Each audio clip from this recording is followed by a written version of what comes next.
have not already, use the chat feature to introduce yourself. Obviously, we can see your name, but if you would also say what institution and potentially what office you're with in that institution. And then going forward, we do want this to be an open discussion. So we want you to use your words, if you will. So during the discussion period, if you'd use the chat to indicate that you would like to speak, you can just say, I have a comment or I have a question, and you'll be recognized most likely by me. So that is pretty much how we'll run this. We really want to have a generative discussion. So thank you, and thanks for introducing yourselves in the chat. So just to give you an overview of our agenda and what we'll be doing going forward, I think we're going to spend probably the first 20 to 25 minutes doing some background, really grounding ourselves in the history of the September 11th National Day of Service and Remembrance and its mission. We're delighted to have both David Payne, who's co-founder of 9/11 Day, along with Jay Winnick, who is co-founder of 9/11 Day, here with us to give you some background. And they are real wonderful people and have done wonderful things, and we'll talk more about that. Then I'm going to I'm going to introduce my colleague Rhonda Taylor from the Corporation for National and Community Service to talk about the corporation's engagement. I, of course, get a chance to talk a little bit about what we've been doing at GW for the last 10 years, actually 11 years, where we've combined 9/11 Day with our opening convocation and a welcome day of service for all first-year students.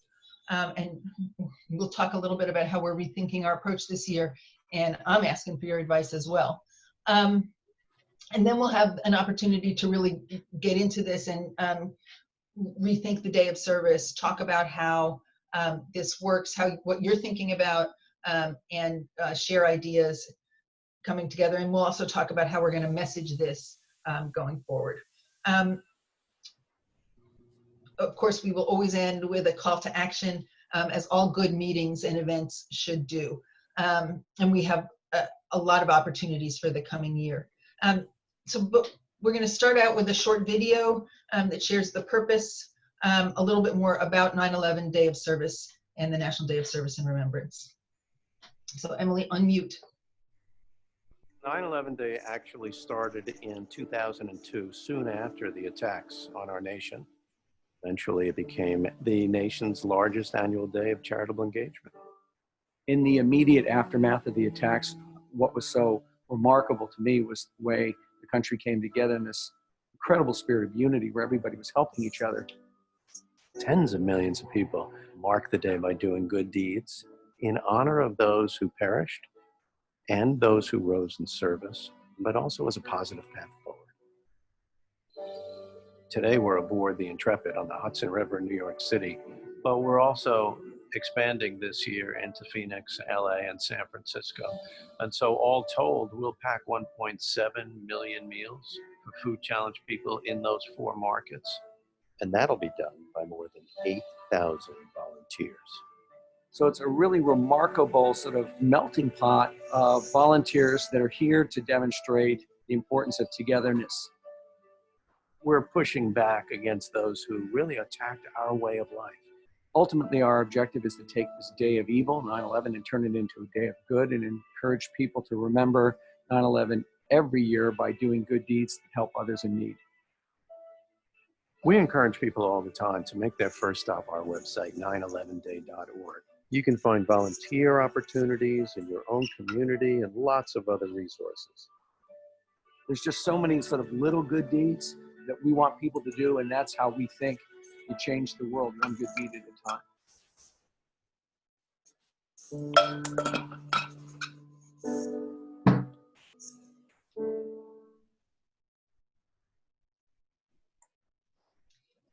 Such a terrific message. And now I have the opportunity to introduce my colleagues and friends, people that I met almost 20 years ago now, when they came to the Corporation for National and Community Services. They were working to create the National Day of Service and Remembrance on 9/11, both David Payne and Jay Winnick. Jay, I'm going to turn it over to you to talk a little bit about 9/11 Day and where we are now. Yeah, I just got a text from David saying he's running into a technology problem, so we'll see if he's able to join back in. But it is my pleasure to be here joining with all of you to discuss this important and exciting topic. So thank you all for that. And it's really remarkable that we're almost at 19 years later since the attacks.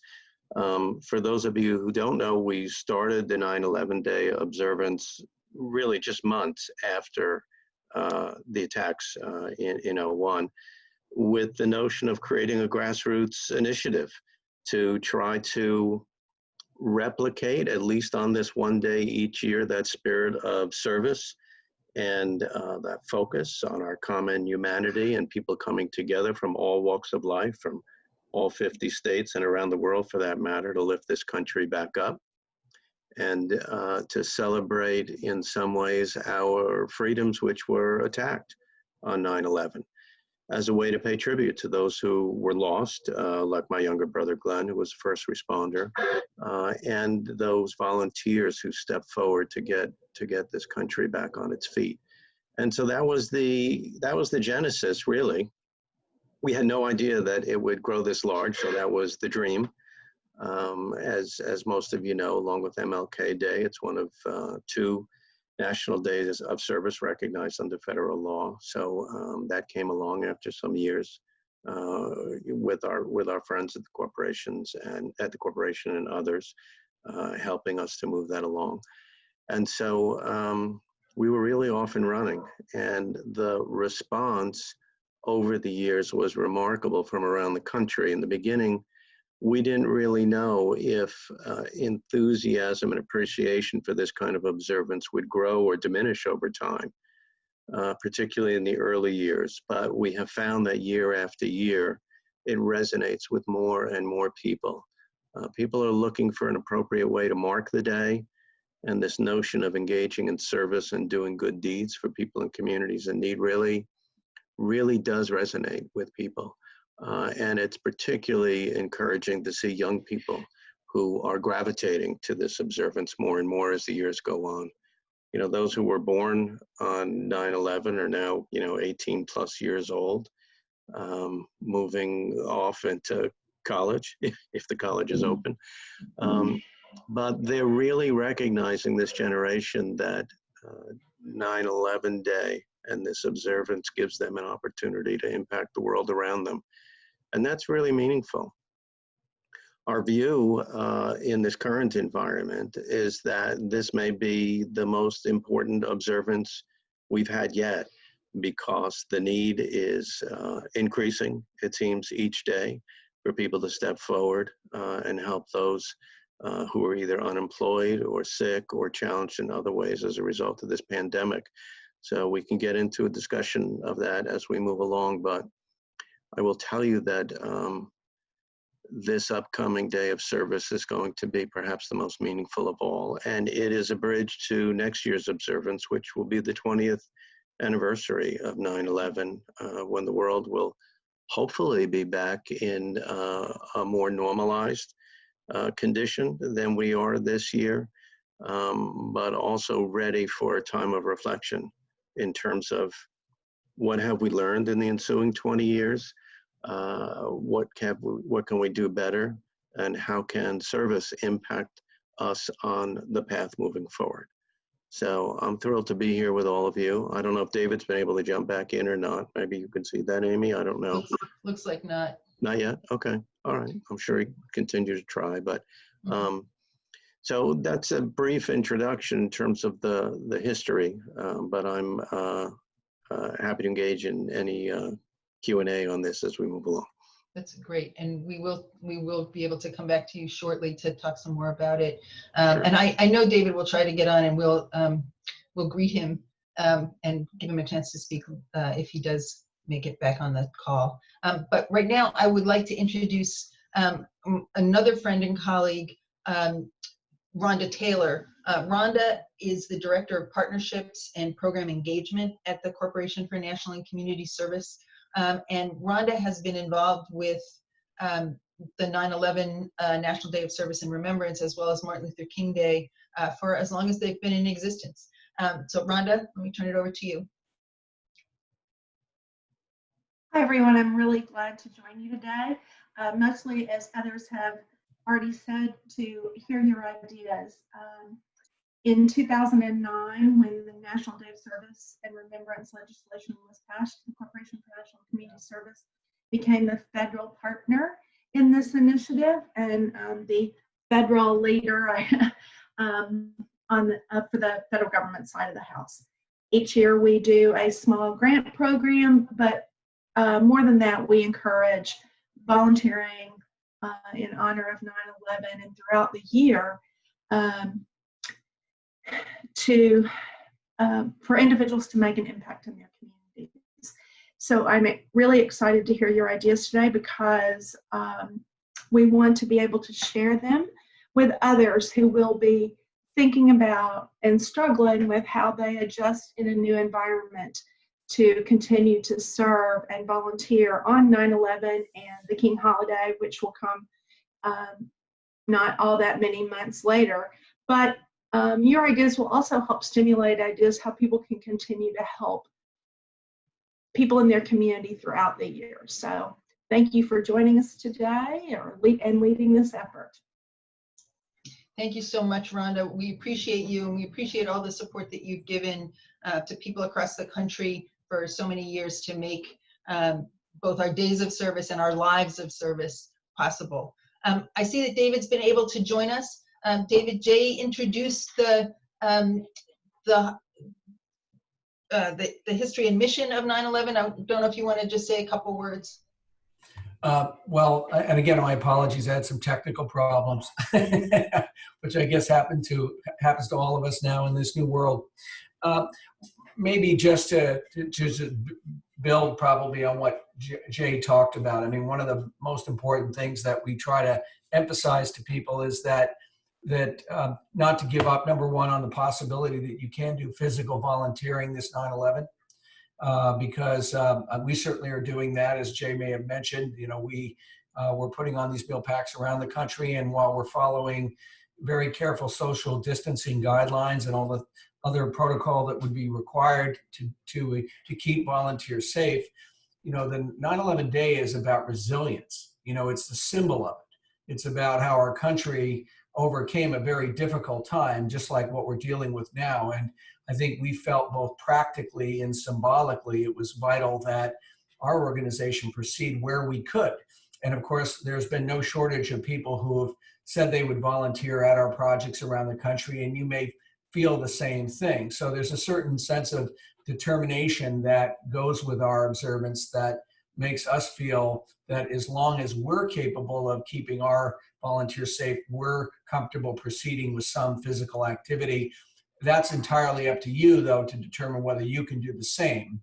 But of course, you know, 9/11 Day, as Jay talked about, is about, and has always been about, virtual volunteering in so many respects. I mean, we have over 30 million people that are participating, and 90% of them are doing good deeds of their own nature, you know, and largely in their homes and with their families and with other student colleagues. And it isn't always about, you know, doing things in an organized way. And so, you know, we want and believe that, you know, 9/11 this year is more relevant than ever as it relates to COVID. It's a very, and can be a very powerful moment for all of us to remember what it takes to overcome tragedy and difficulty.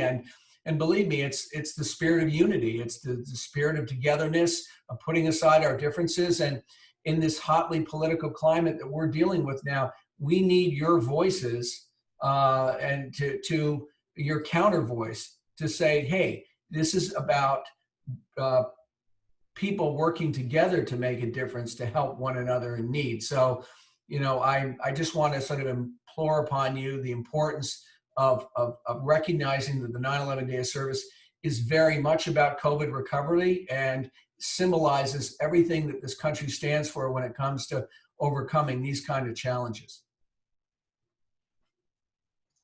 Thanks so much, David. Appreciate you and appreciate you making the effort to overcome technology There you go. issues. I'd like now to just talk briefly about the work that we do at the National Center for Civic Engagement and Public Service. We are sort of a full service civic engagement office. Many of you have multiple offices. Our office does co-curricular service, that is service outside the classroom. We do community engagement and community engaged scholarship. We work with faculty across the university. We do social innovation as well. If you want to go to the next slide, Emily. Our mission statement is as follows: promoting equity and active citizenship in a diverse democracy, focusing GW's resources to address community needs through reciprocal partnerships beyond the campus, and enhancing teaching, learning, and scholarship at GW. We are a part of the university's Office for Diversity, Equity, and Community Engagement. And so we have a particular focus on the equity outcomes of community engagement as well. Skip through the next slide, or skip to the next slide, but not here yet. Sorry about that. One of the things that makes our office unique, I think, is that while we have multiple long-term service opportunities for students, we engage more than 500 students in long-term service throughout the year. We kick off every school year for the last 11 with our opening convocation, welcoming students to their academic, residential, and civic life at the university, and then follow that with fanning out all across Washington, D.C. and nearby Maryland and Virginia to do a day of service. In the most recent year, we worked with 47 partners and had 2,400 students out serving. So we use this as an opportunity to connect our students to the idea that university life is about academics, civics, and service. And so I'd like to show you a quick video about that. We've always tied it to 9/11. It got started on the first National Day of Service and Remembrance. So we'll move to, you can see a little bit about what it was like.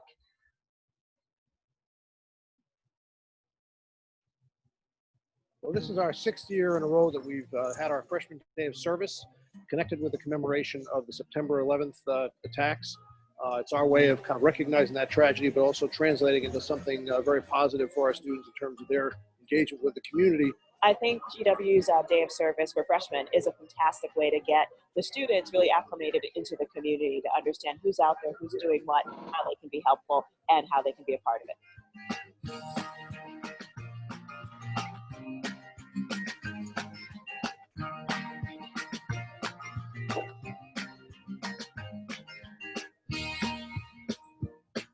There are always going to be communities in need. There's always important causes to be able to work on. And you really have an opportunity as a member of a college community to do more than just be in the classroom and study. This is also a learning opportunity about the real world. I think community service is really important for students for a variety of reasons. One is it gets them involved in the community outside the college. So they get to meet people that they wouldn't ordinarily meet in their everyday lives here at school. We are part of this great capital city, but that's not just about Congress and the White House and the other institutions that surround us. It's also about the rich tapestry of the neighborhoods of Washington, D.C., which I think is a very important part of their education, at the same time that they're developing solidarity with their fellow students by doing some hands-on work together early in their college career. My advice to the freshman class of GW members who are going to volunteer today is to think about their service today. Think about who they're helping and make it a part of their lives, not just a one-day event. But let this be the start of many days of good deeds for others.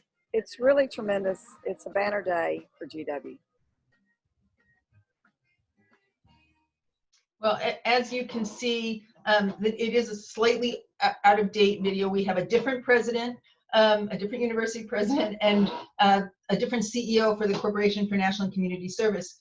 But the day has looked very similar as we go forward. And as you can also see, we have to change it.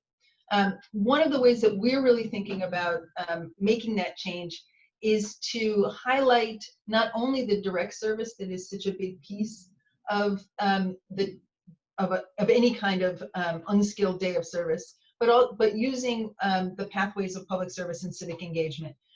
These were developed at Stanford University and have been shared across the country. And they really are just a device to help us really think about what are the different ways that we think about service. So we are thinking about community engaged learning and research, policy and governance, community organizing and activism, philanthropy and social entrepreneurship and corporate social responsibility as new ways to see how we can introduce these 2,000 students or so who will be with us in the coming year through the variety of pathways, because we know that while we do want to engage in some direct service, and we're not going to be able to engage all 2,000 of them in quite the same way at the same time. So here's where we get to focus in on your ideas and about rethinking the day of service. If your campus has a 9/11 day of service, we want to know how you're reimagining it this year. And if you don't, we want to know how you're thinking about doing service. So if you've got a comment or a question, please type it into the chat box. Just say, I have a comment, I have a question, and then you can unmute and we'll hear your voice.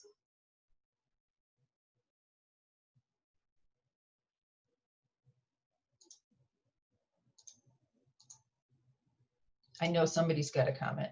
Tell us about the service that you've done and how you're thinking about redoing it.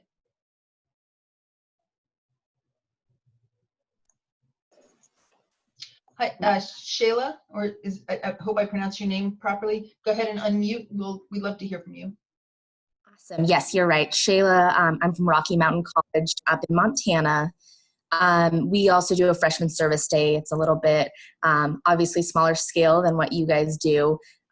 We are really envisioning it changing to more on-campus service projects with small groups of under 10 people, doing, homeless care kits, making peanut butter and jelly sandwiches. So it's different, but we're hoping to still have students learn about partner organizations by having them come either virtually or to campus and do that. So just smaller groups, so we'll just have more opportunities for them to serve in smaller portions. That's great. Do you do this just for the first years, and do you connect it to 9/11 Day? Yeah, so we do it for just the first year. We haven't connected it with 9/11 Day because typically our semester starts before. So we used to start in the middle of August. So that was kind of hard because we already had it, but I have had an AmeriCorps team on campus done just a little bit smaller scale 9/11 Day. That's great. That's terrific. And I think that makes a lot of sense. Bringing this, one of the things we really want to do is build that community among the students. So finding ways to do them in smaller groups makes a lot of sense. This is Emily. I just was going to remind everyone. So this is meant to be a listening session for you all to connect with each other. So we do encourage you to take yourself, I should be doing that actually. Here I am. So encourage you, like I just did, to take yourself, put your video on. So especially if you have a comment, because this is you, sharing with your peers here. Thanks, Emily. I just posted the questions in the chat.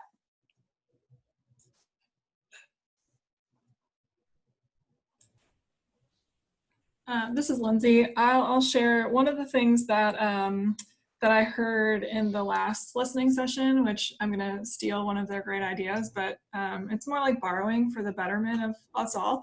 But I really liked it. Was I can't remember what campus he was from, but he talked about. So I agree, Shayla. Like we are also rethinking doing more on-campus stuff.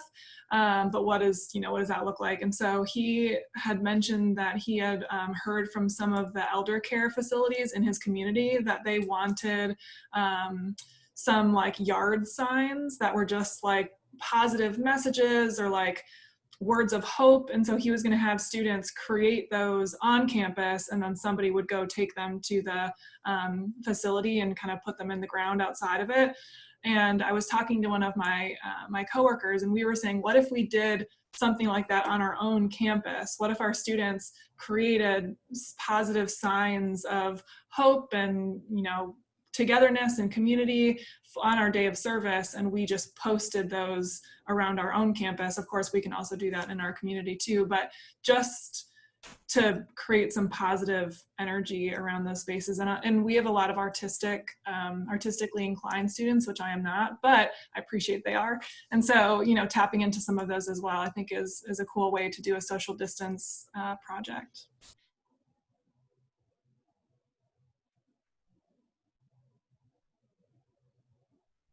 We've, a number of the things that we're doing at GW this year is we're trying to do a lot of stuff online.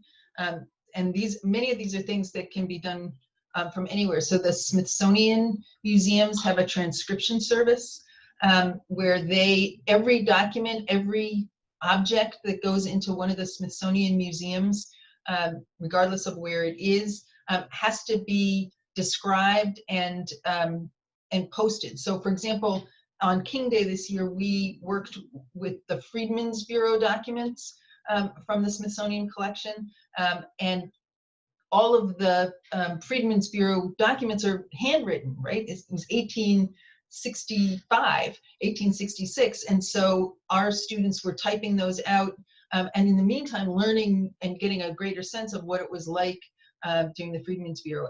So they have opportunities, as does the National Archives have opportunities for students to transcribe documents. And these can really be connected up with faculty. And all of the collections, I mean, it's the Smithsonian, so the collections span the gamut, so you can really think about different messages. And I would assume there's also documents, perhaps from the Museum of American History, that focus in on 9/11, though frankly I haven't looked yet, but I will before our next call to see if those are there.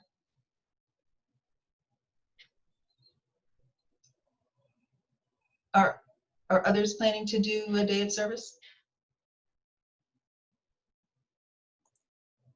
And I wanted to just kind of jump on what Lindsay shared, because that we had the previous call with your colleagues a few weeks ago. We also had a call with our K-12 colleagues about ideas, and the idea, you know, Lindsay, you touched on the positive messages and how important that is right now, and the idea of mental health and what can be done to, you know, support positive mental health, address issues. So I'd love to hear if any of you have ideas around that, or have been exploring kind of ways to, you know, to implement your service to address mental health and to kind of bring about positive ideas, like Lindsay shared.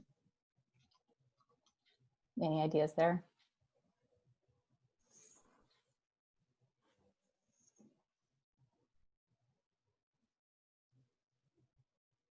We previously thought about doing rocks, so kindness rocks, but the hard part right now with the kindness rocks is you touch them. So we've kind of backed away from that idea because of everything going on right now. But I love the sign idea. I think I might borrow it as well. We have been partnering with some of our local nursing homes and assisted living facilities to do card writing campaigns. So we'll do events over Zoom for our students to kind of come together and create the cards as they kind of share ideas for what to put on them, pictures, and kind of be in community while they're writing the cards. And we have a community partner who then collects them. And the students, when they mail in their cards, they send an additional envelope so she can specifically address them to the right resident, and it kind of avoids the contamination factor, I guess, and she'll wait the appropriate amount of time before handing them out. And another thing that's been successful to kind of ease some of the isolation that I think the elders are experiencing has been doing some virtual memory cafes. So for some of the residents who experience dementia, Alzheimer's, they would come together with our students in a space and have conversation and talk about music and culture and, you know, just share their stories. And we've been able to set some of that up virtually for them to engage over Zoom in that space as well. That's fabulous, Samantha. Thank you. And I think working with seniors at this time when they have been so isolated from loved ones is a really wonderful thing to do. One of the projects we heard about with our K-12 colleagues was creating pen pals and using this day to kick off a kind of pen pal opportunity, particularly around different languages. So if you got students who speak Spanish or other languages and seniors in the community, that's a really nice way to connect folks up and also to use some of their skills.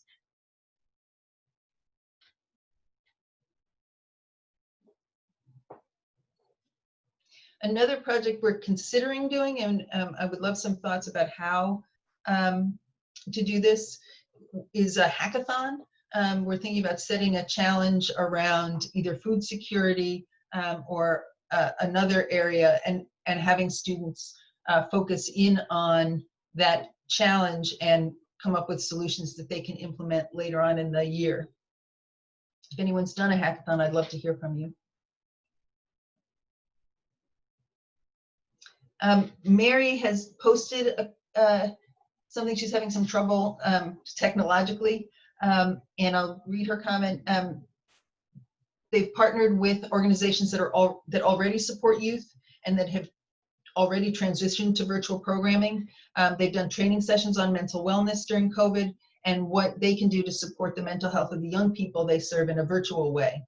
The staff really appreciated the learning opportunity and turned it into a longitudinal training effort. So over time, people are going to learn how to do this, the virtual work. And we also are standing up tutoring in DC public schools this summer. SAT prep, early childhood education, middle school programs, and we hope to start a middle school service learning program before the summer is over. Again, I think setting up some of these longer term opportunities, because we're likely to be virtual in the fall in school systems, may be a great opportunity is to do that kickoff or that training.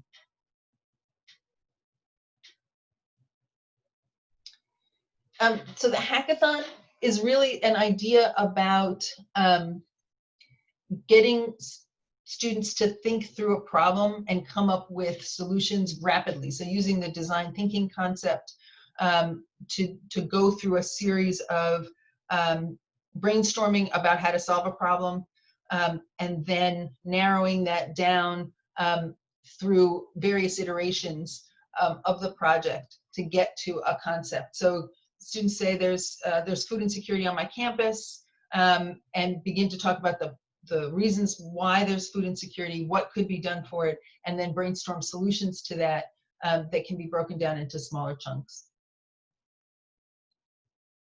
And we're thinking about doing that in a variety of ways. Again, just to get students thinking about the issues in the community, in the community. Yeah, Amy, one of the, I've been a part of a couple of hackathons, and one of them is, you know, if your campus has students that are in tech fields or in marketing fields. So we've had some where community partners have come in and said to us, you know, we need a volunteer tracking app, but we just don't have the capacity to build it.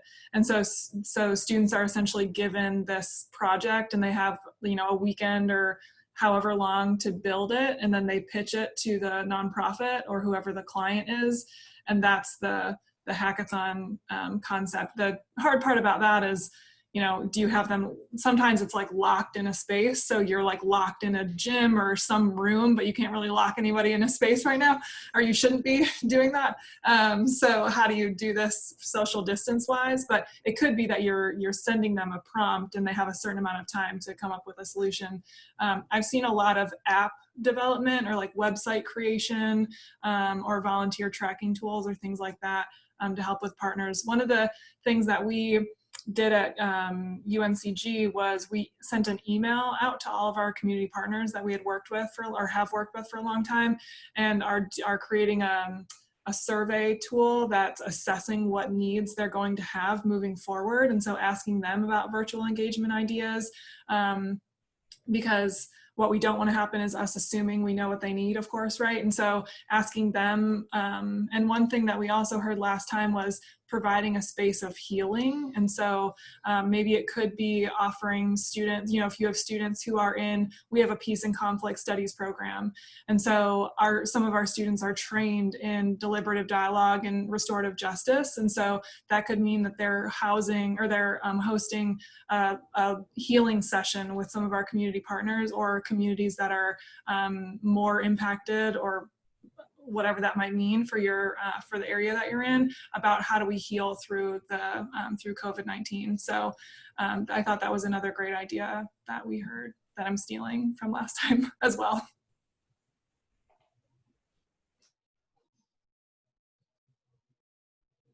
I'm going to read Mary's question.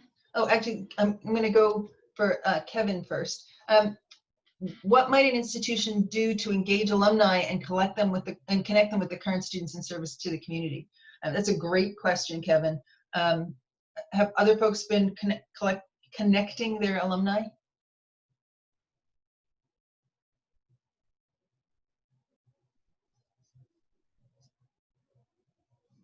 We've done some of it on our big days of service. We brought in alumni associations to serve alongside students.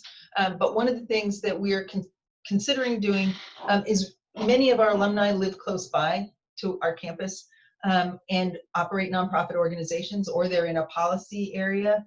And so we want to reach out to them to offer opportunities.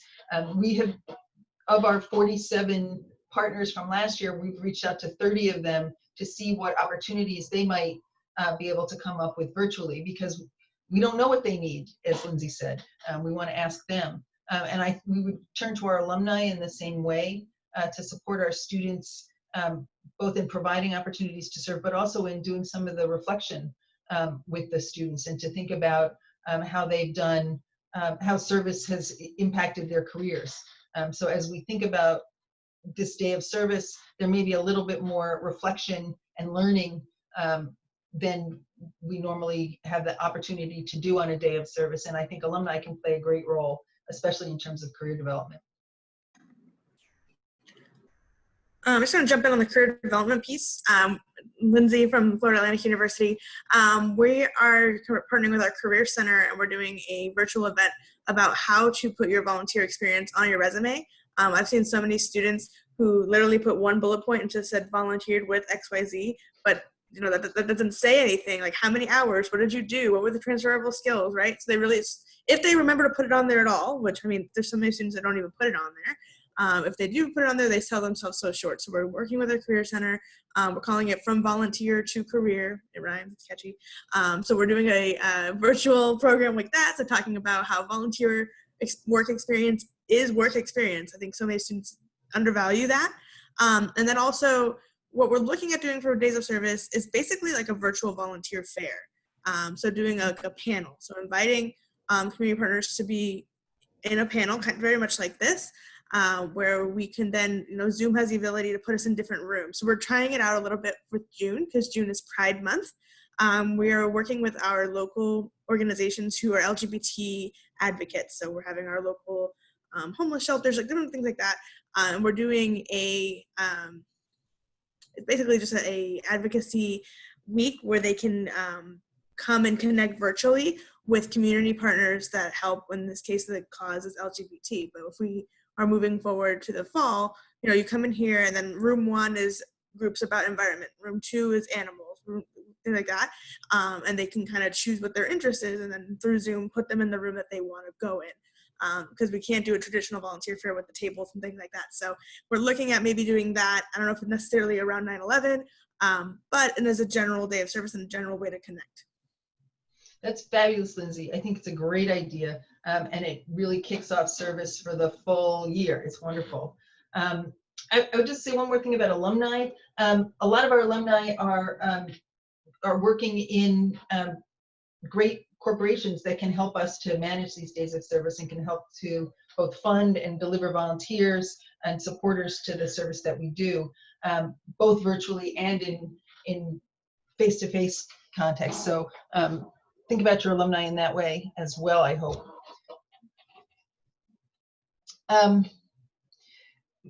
Mary asks the group, not just us, do any of you coach students through the development of their own service projects? She doesn't organize 9/11 Day initiatives at her school, but guides students through creating projects. Sorry, we don't organize 9/11 Day initiatives ourselves. We guide students through creating projects. Does anyone else do something similar? And what are you doing to guide student service efforts during this time when many partners are no longer able to be as engaged in the process as in previous years? Great question.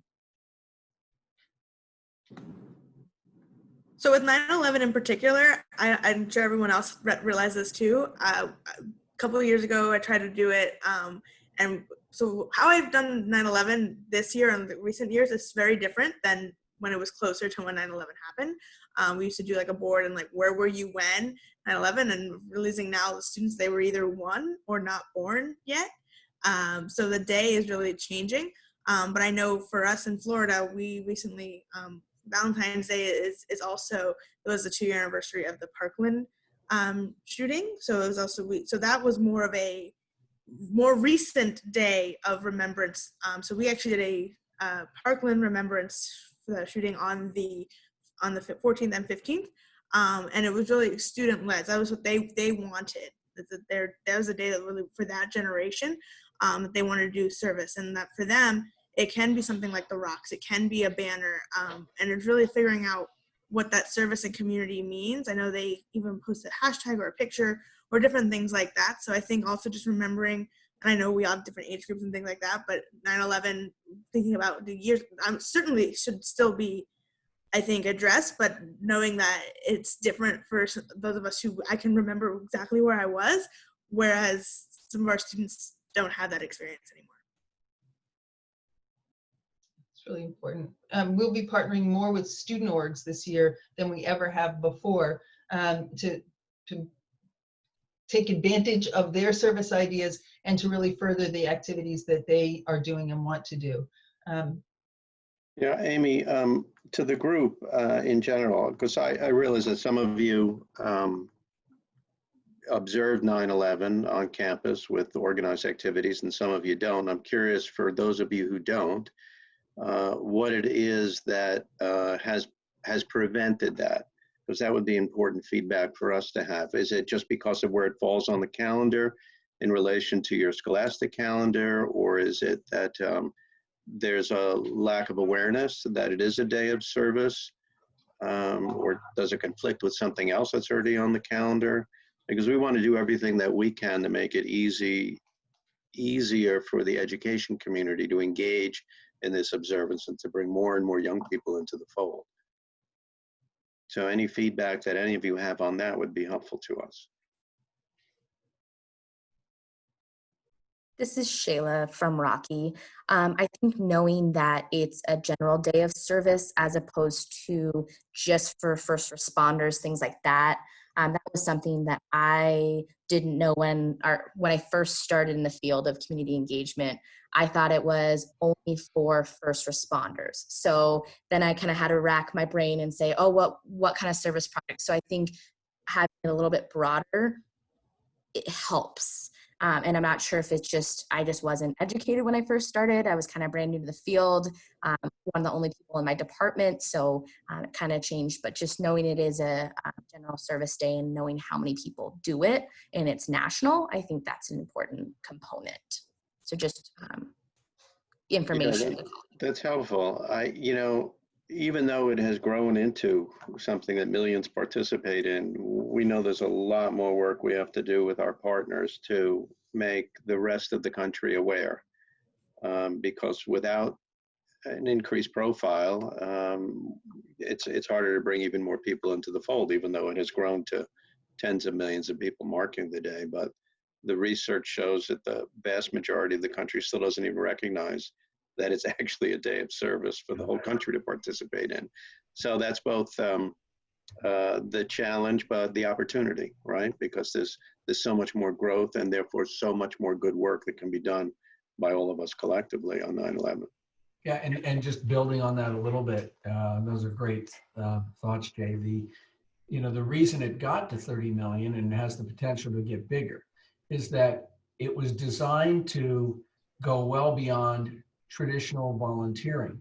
And it was defined as a day of doing good deeds. It was not limited to going out and helping in the community or painting, painting park benches or doing cleanup or doing many, many really valuable things like delivering meals to homebound seniors and all sorts of great things that do happen. But that's about 8% of the total observance. And I personally believe that the way in which the universities are going to be successful with this program is to incorporate self-directed engagement as a fundamental part of how they promote the day. So they have to think of it differently than, say, MLK Day or another program that is very much about physical volunteering. And it's sort of ironic that our observance focuses so much on these sort of self-directed good deeds at a time when, with COVID, that may be the primary way in which almost everyone can participate. And if it were me and I was a university dean of student, I would challenge every member of the student body and faculty to develop their own good deed for 9/11. I would create a list of ideas and thoughts that could be considered in which students could collaborate together and join to do something together or individually. And then I would challenge them to post them on social media using the hashtag both 9/11 Day and whatever the hashtag the university would use, and to have that ladder up nationally to an initiative that has millions of people participating through all the big and little things they can do. Because I've always been concerned that the focus or the branding of any volunteering and allowing that to be defining 9/11 is so self-limiting, not just in terms of how many people will do it, but it also, to some degree, minimizes the little good deeds that people can do that make a difference every single day in their lives with people around them and their families and the way they help. Whether it's like one year, my wife helped a friend down the street who had gotten divorced, and she just needed someone to help her pack some bags and provide some, pack her, her boxes and things like that. I think she already packed her bags, but pack boxes and just give her some moral support for the day. And then my son usually goes through his clothes and picks out all the things that he's outgrown and donates them. And it's those little teeny things that add up to make the 9/11 Day of Service as powerful as it's become. And one of the things that's always concerned me is that on an organizational level, that many groups miss that opportunity to involve not just 300 students, but 30,000. And so you should, in my advice would be to encourage you to think outside the box and to give people the chance to design their own ideas. That said, one of the things we learned was if you just say, go do something, that doesn't help either. And so there has to be some guidance. So it wouldn't be a bad idea to create maybe 3 or 4 or 5 strategic service pillars that would be important to your school, that would tie back to what would be relevant for you in particular, just to help provide guidance. I mean, and then underneath that, there can be a long list of things that people can do. And to the degree that people through social media can just share their plans, what they're thinking of doing, giving people ideas that way, that can be really powerful. So that would be I'd want to build on what Jay said in that respect. Thanks, David. I think that makes, go ahead, Emily. I just love the idea. This was like coming together in my mind as you all were sharing, but I love Lindsay G's idea of doing the virtual volunteer fair, the issue-based, break out into groups, connect with the experts in the community, and then you can commit to doing one thing or 2 things, and however you want to do it, as David's saying, whether it's on your own or whether it's with a group, and then take it to the next level where you've got the hashtag online. So that's how you kind of still have that collective feeling and the collective impact feeling. You're all in this together. You're sharing online. What is the thing that you did in honor of 9/11 Day? you know, to commemorate 9/11 Day through service. Yeah, So it doesn't have to be this big, huge, you know, what we saw on Amy's gorgeous video, where you're kind of pounding the pavement and doing that work, but you can still connect with each other through that online exchange. yeah, and you know, Emily, too, there's a lot of psychology that underpins the program that we have in mind, because one of the things we learned really early on was that one of the reasons that, and Rhonda would attest to this, and Amy and others, one of the reasons people don't serve is they at times believe, and it's also the same reason why they don't vote. They don't think it makes a difference. And what we're trying to say to people is that, you know, one good deed adds up, you know, just like one drop of water adds up to an ocean. And, you know, we're really working, particularly for the 20th anniversary, to create this sense of empowerment that you're powerful by doing one thing. It doesn't matter if it's physical volunteering, or you just give something away, or just help a child in your own family. It could even be helping yourself if you've been smoking for 20 years and it's finally time to give up. You know, good deeds can apply to you too. And so we're trying to demonstrate that. The other thing that's particularly important this year is that you know, we talk as an organization about this importance of bringing people together and to put aside differences and all of that. And this is we're going through more than COVID right now. We're going through fundamental issues that have to do with racial and economic inequality. And we're seeing obviously flashpoints of that now. It's occurring in cities around the country, including, of course, you know, Minneapolis and St. Paul. But we have to kind of be thinking about talking about 9/11 as an opportunity to make the world a better place. You know, we started it with the notion, of course, that we wanted it to be about creating something good in tribute to the people who lost loved ones, and in honor of both the families of the people who lost their lives and people who, you know, managed to survive, and of course first responders too.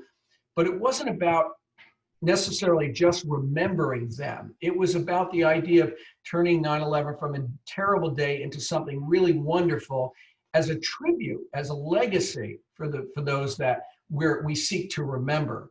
And so that notion of turning it into something good is about promoting all of these positive things. So voter registration drives are absolutely part of this, as in anything that is intended to promote conversations about racial inequality, about you know, social injustice, about the many issues that I think young people are really concerned about.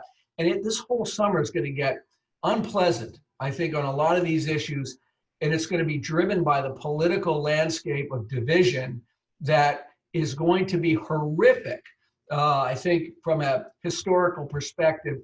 And I think when you think about what 9/11 is meant to be, it is meant to be an oasis of peace. It's meant to be this notion of giving people a chance to think about what the world could be like if we just helped one another. And that's where I'd like to see everybody try to go. David, thank you so much.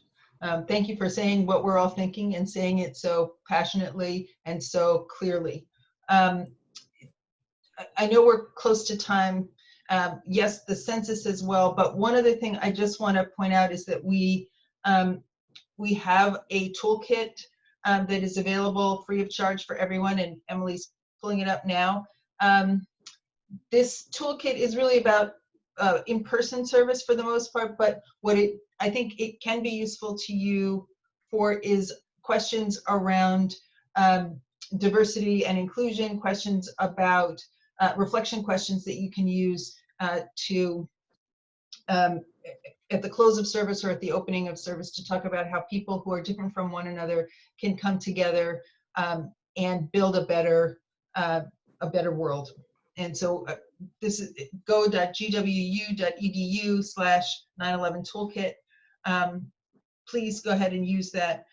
We can just switch down all the way to the last slide. Our call to action, please let us know about the ways that you decide to create new ways to commemorate 9/11 this year. Think about the ways that you can use your Welcome Week opportunities. Our day of service this year is going to be August 25th, assuming it's all at once. But we are going to connect it to 9/11 and steer students in that direction, and think about using it as a launch pad for a message for how they can do the one good thing, or get started on the one good thing that they do. And we look forward to joining with you and others to commemorate 9/11 with service for the 20th anniversary in 2011. Is there a live virtual space to connect? Right now, not a live one, but we can talk to NASPA about a potential way to do that, or we can create a Google Doc or something like that where we can all connect on ideas. But we intend to share whatever we can learn, whatever we've learned in these calls with everyone else. So thank you to everyone. Thank you for your participation. Thank you for your time. And Jay and David and Rhonda, who's not here, and Emily, appreciate you so much. Thank you. Thanks, everybody. Enjoy the weekend. Thanks, everybody.